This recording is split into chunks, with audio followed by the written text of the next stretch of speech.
Hello दोस्तों, कैसे हैं आप सभी। उम्मीद करता हूं आप सभी बहुत ही अच्छे होंगे। तो आज के इस वीडियो में हम पढ़ने वाले हैं क्लास 12 रसायन विज्ञान का बहुत ही इंपॉर्टेंट टॉपिक जो है भैया वेग स्थिरांक। तो वेग स्थिरांक किसे कहते हैं, इसका परिभाषा क्या होता है, इसका फॉर्मूला क्या होता है, इस वीडियो में हम समझेंगे और बहुत ही आसानी तरीके से आपको समझ में आएगा।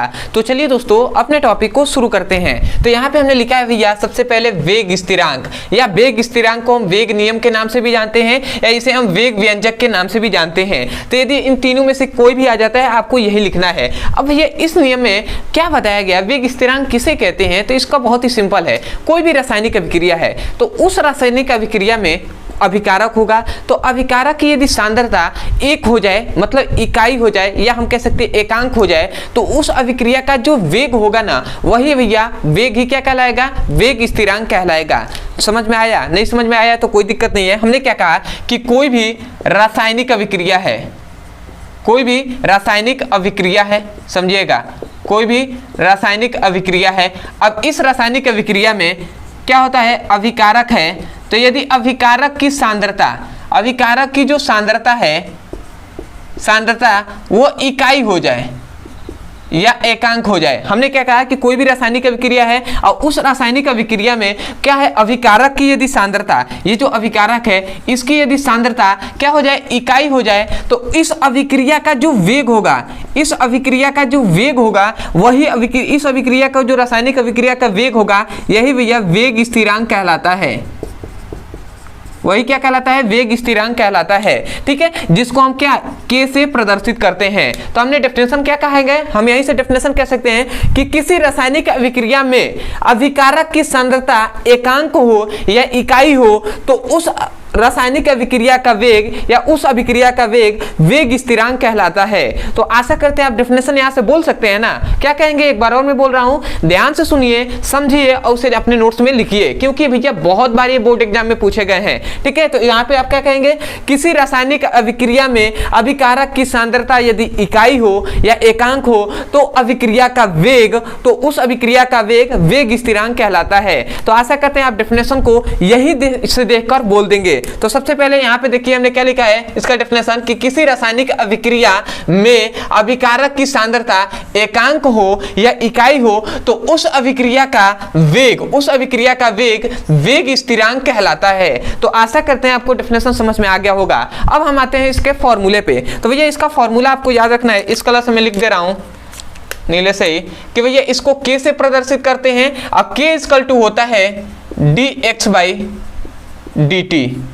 ये क्या है भैया, इसका क्या है, फॉर्मूला है, इसको आपको याद रखना है। अब जहां भैया के क्या है तो यहां से मैं लिख दे रहा हूं थोड़ा सा कि जहां के क्या है भैया, वेग स्थिरांक है, और यहां पे याद रखेंगे dx बाई dt क्या है, तो ये dx बाई dt को हम r से r भी लिखते हैं। और ये क्या है, अभिक्रिया का, या तो r लिखिए या तो भाई dx बाई dt लिखिए। ये क्या है, अभिक्रिया का वेग है, अभिक्रिया का वेग कहिए या दर कहिए, बात दोनों एक है, दर कहिए या वेग। तो आशा करते हैं ये दोनों बात आपको समझ में आ गया होगा। अब आते हैं भैया कि फॉर्मूला कैसे आया। तो हम जानते हैं भैया, जब हमने क्या पढ़ा था, जब अभिक्रिया हमने पढ़ा था तो सबसे पहले मतलब रासायनिक बलगतिकी में हमने पहला वीडियो पढ़ा था, तो उसमें हमने क्या जाना था कि जो कोई भी रासायनिक अभिक्रिया है तो उस रासायनिक अभिक्रिया का जो दर होता है, कोई भी रासायनिक अभिक्रिया का जो दर होता है वो अभिकारक के सांद्रता के समानुपाती होता है, अभिकारक के सांद्रता के समानुपाती होता है, जहां C क्या है भैया, सांद्रता है।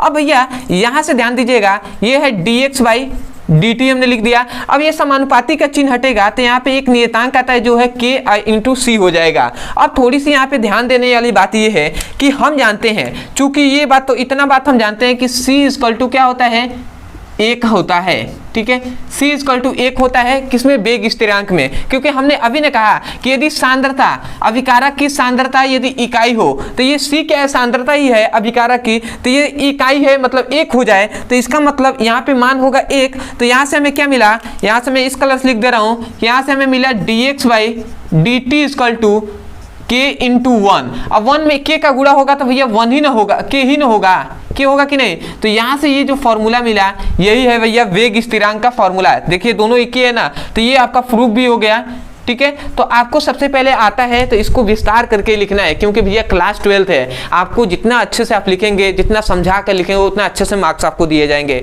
तो आशा करते हैं आप समझ गए होंगे। तो सबसे पहले परिभाषा लिखना है, उसके बाद सबसे पहले परिभाषा लिखने के बाद कैसे प्रदर्शित करते हैं ये लिख देंगे। उसके बाद ये फॉर्मूला लिखने के बाद आप लिखिएगा कि मतलब क्या, सूत्रों का निगमन, ठीक है। उसके बाद आपको यहाँ से फिर से लिख देना है, यहाँ से फिर से इसको, मतलब ये पहला स्टेप है, ये दूसरा, ये तीसरा और ये चौथा, ठीक है। तो आशा करते हैं आप समझ गए होंगे। इस नाम को आपको लिख देना है। तो चलिए दोस्तों, आज के लिए इतना ही। मैं यही कहूँगा, यदि समझ में आया है तो सबसे पहले तो सपोर्ट करने के लिए चैनल को सब्सक्राइब कर दीजिएगा, वीडियो को लाइक कर दीजिएगा, हो सके तो मैं कमेंट सेक्शन में जरूर बताइएगा कि आपको वीडियो कैसा लगा।